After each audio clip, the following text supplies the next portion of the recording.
గురుగారు మనకి ఒక్కొక్కసారి ఉద్యోగాల్లో ఇబ్బందులు వస్తుంటాయి, వ్యాపారాల్లో ఇబ్బందులు వస్తూ ఉంటాయి. అందరూ ఏమంటారంటే మీకేవో గ్రహాల దోషాలు ఉన్నాయి అని అంటూ ఉంటారు. అంటే నవగ్రహ దోషాలని రకరకాలుగా మాట్లాడుతుంటారు.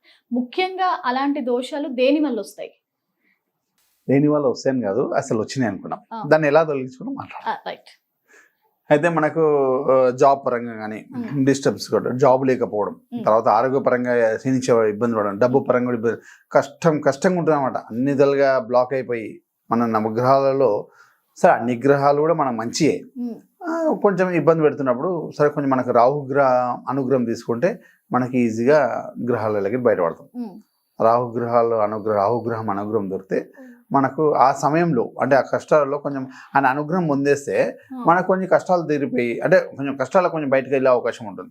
జాబ్ పరంగా కొంచెం డబ్బు పరంగా ఆరోగ్యపరంగా ఇబ్బంది అవుతున్నప్పుడు ఆ సమస్యకు రాహుగ్రహ అనుగ్రహం పొందడం వల్ల మనకు మంచి జరిగే అవకాశం ఉంది. ఇమ్మీడియట్లీ మనకు అనుగ్రహంతో ఏదైనా కార్యక్రమం జరుగుతుంది. ఆయన అనుగ్రహం ఎలా పొందాలి అనుకుంటే ఎలా పొందాలంటే రాహుగ్రహ అనుగ్రహం మనము మినపకాయలు ఉంటుంది కదా, పొట్టు మినప,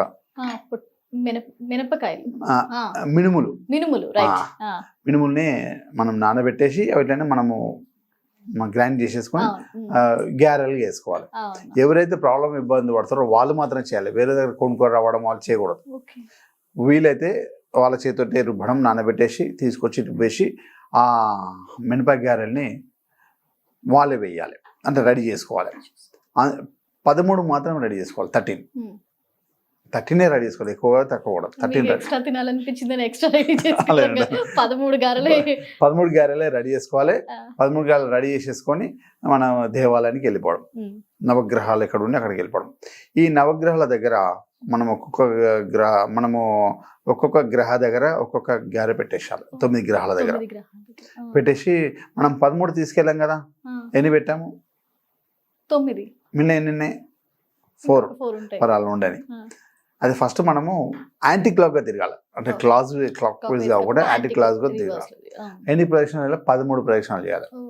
యాంటీ క్లాక్గా 13 ప్రదక్షిణాలు చేసేసి రాహుగ్రహం దగ్గర దండం పెట్టేసుకొని అన్ని గ్రహాల మీద వడలు పెట్టాం కదా, మనం ఏదేమంటాం మీద గ్యారెలు పెట్టాం కదా, ఆ గ్యారెల మీద కర్పూరం పెట్టేసేయాలి. కర్పూరం పెట్టి వెలిగించేసి గ్రహాల ఇంటికి దండం పెట్టేసుకొని మనము బయటకు వచ్చేసాం, టెంపుల్ బయటకు వచ్చేసాం కదా. ఏవైతే మనం మనం అవి 4 అనేది మనకి ఎట్లయినా యాచకులు కానీ ఉంటారు కదా గుడి కాడ, వాళ్ళకి ఇచ్చేసేయాలి. ఒక్కరికి ఇవ్వాలి, 10 మంది అంతా చింపియదు. మళ్ళీ ఎవరు నీకు ఫస్ట్ కనబడితే వాళ్ళకి ఇచ్చేసేయాలి. ఇంకా వేరే వాళ్ళందరూ నువ్వు ఏమి ఇచ్చి నడుస్తుంది, కానీ నీకు ఎవరైతే ఫస్ట్ కనబడతారో వాళ్ళకి ఇచ్చేసేయాలి 4. అది మనము ఏదైతే కర్మఫలం అనేది ఆగిపోతుంది. ఆడికి మనకి ఏదైనా కూడా మంచి అనేది జరుగుతుంది. ఈ క్రియ చాలా బాగా ఉంటుంది చేయడం వల్ల. రాహుగ్రహ అనుగ్రహంతో స్వామివారి అనుగ్రహం పొందితే ఈ కష్టాలను ఆగి మనం అనుకునే కోరికలు కానీ జాబ్ పరంగా కానీ ఇది కూడా అప్పటి నుంచి కూడా మనకు ముందుకెళ్ళే అవకాశాలు వస్తుంటాయి. మనం ముందుకెళ్తుంటాం.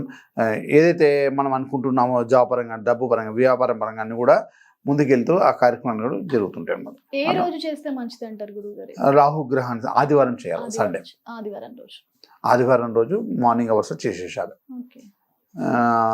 ఆదివారం రోజు మనకు రాహుకాలంలో చేయొచ్చు, లేదంటే రాహుకాలం అయితే సాయంత్రము 4:30 to 6 ఉంటుంది సండే రోజు, ఆ రోజు చేయొచ్చు.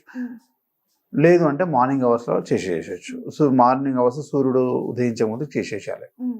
చేసేస్తే మనకు ఇలా చేసేటప్పుడు కొంతమంది అడుగుతూ ఉంటారు, ఒకవేళ మనం వేరే వాళ్ళకి ఇవ్వడం వల్ల మన దోషం వాళ్ళకి వచ్చే అవకాశం ఉందా అని అంటూ ఉంటారు. సో ఈ దోషం వాళ్ళకి వెళ్తుంది? అలా వెళ్ళదు. ఎందుకంటే మనము అట్లా అంటే మనం ప్రతిరోజు యాచకులు ఉంటారు కదా గుడిలో, ప్రతిరోజు ₹2 వేస్తాము అంటే వాళ్ళు మన కర్మాన్ని ఇయ్యని మనల్ని అడుగుతున్నారు. వాళ్ళు అంటే అట్లా కర్మఫలం పోతున్నాం కాదు, పుణ్యఫలం రావడానికి మనం చేస్తున్నాం.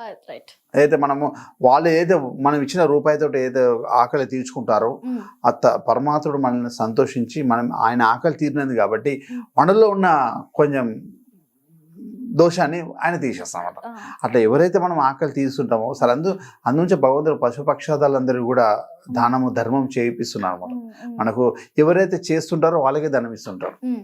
ఇప్పుడు మనం గోశాలకు వెళ్తున్నాం, మనము ఇట్లా అన్ని చీమల నుంచి మొదలు పెడితే దేనికంటే చేపల దాకా మనం అన్నీ వేస్తూనే ఉంటాం. ఆహారం ఆవులకు పెడతాం, పక్షులకు ఇస్తుంటాం, ఏదో కూడా వేస్తుంటాం. అంటే ఏదైతే ఆకలి తీరుస్తుంటామో ఆకలి తీరిన ఆ శుభదాయకం అనేది, ఆ ఆశీర్వాదం అనేది మనకు వచ్చి మనలో ఉన్న దోషం కానీ ఏదైనా చెడు అనేది తీరిపోతుంటుంది అనమాట. అలా మనం చేసిన నవగ్రహాలకు చేసాం కాబట్టి మనం ఏదైతే ఎవరికైతే ఇస్తామో స్టార్టింగ్ అది రాహు గ్రహం తీసుకున్నట్టు రైట్. కడుపులో తీసేసుకుంటారు అనమాట. మనం పోస్ట్ బాక్స్లో లెటర్ వేస్తాం, ఎవరికి అడ్రస్ వాళ్ళకి వెళ్తుంది, రైట్. అదే బాక్స్కి అయితే పోదు కదా దోషం. బాక్స్ని అట్లా అనేది ఏదైతే మనం ఏదైతే ఇచ్చామో రాహు గ్రహ అయితే ఏదైతే రాహు గ్రహ సంబంధించిన భగవంతుడు ఆయన మీదకి వచ్చి తీసేసుకుంటారు అనమాట. ఒక సందేహం మాత్రమే అందరికి, అదేమి నిజంగా చాలా మంది మీరు చెప్పినట్టు ఎంతో మంది అనుమానం భయపడుతూ ఉంటారు వీటి గురించి. ధన్యవాదాలు గురువు గారు.